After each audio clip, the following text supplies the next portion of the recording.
তো নমি তোমারে বন্ধুরা সবাই কেমন আছো? একটা শীতের সকালে তোমাদের সঙ্গে কথাবার্তা বলতে খুব ইচ্ছে করলো।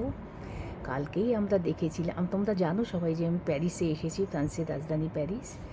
তো কালকে গেছিলাম আমরা আইফেল টাওয়ার দেখতে, প্যারিসের সেই বিখ্যাত স্মারক আইফেল টাওয়ার। আর প্যারিস তো একটা স্বপ্নের শহর, তোমরা জানোই, ইউরোপের একটা প্রধান শহর এটা।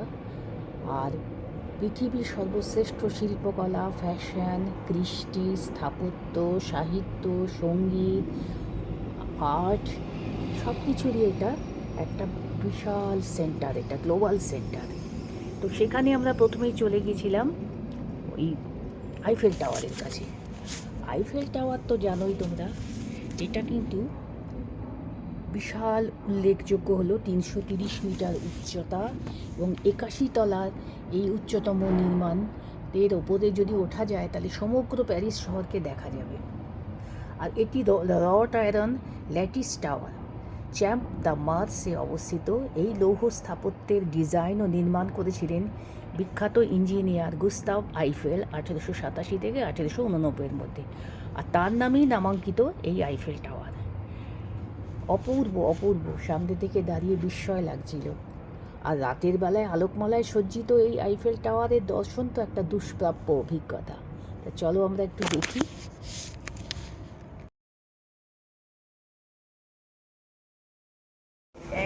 এরম প্যারিসের আইফেল টাওয়ার দেখতে।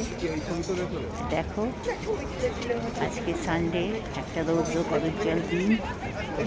এই জানুয়ারি মাসে এরকম একটা দিন পাওয়া ভাগ্যের ব্যাপার। প্যারিস মানে আইফেল টাওয়ার, আইফেল টাওয়ার মানে প্যারিস।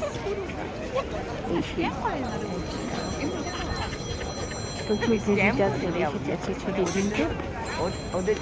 আজকে ছুটির দিনে প্রচুর ভিজিটার, বিশাল বড় চাকা। আমি তোমাদের দেখাচ্ছি, একটু পেছন দিকটা দেখো, বিশাল বড় চাকা, বিখ্যাত জায়গা।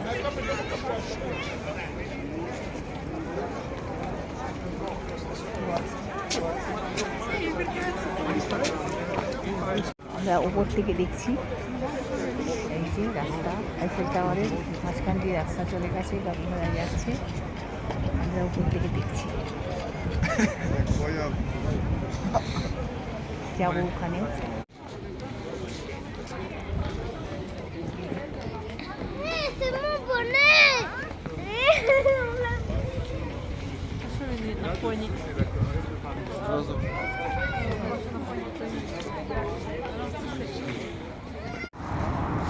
সেন নদীকে দেখো, সেন নদীটারে ফ্রান্সের সেই বিখ্যাত প্রধান নদী সেন নদী। সেই সেন নদীর তীরেই এই আইফেল টাওয়ার অবস্থিত। এই যে আইফেল টাওয়ার দেখছো, এই যে সেন নদীর তীরে অবস্থিত। দেখো, আইফেল টাওয়ারের খুব কাছাকাছি চলে এসেছি। এই যে পুরো এটা একটা iron structure, totally iron structure, এর মধ্যে কোনো সিমেন্ট, ইট, চুন, বালির ব্যাপার নয়, লোহা দিয়ে তৈরি একটা পুরো আয়রন স্ট্রাকচার। এটা দেখতে পাচ্ছ, অনেক কাছাকাছি চলে এসেছি।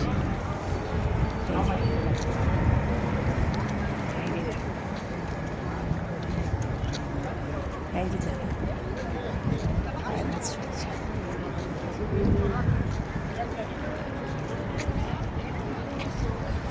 কি তুলছি ছবি আমি জানি না, রোদ দূরে তো চোখ ভেসে যাচ্ছে।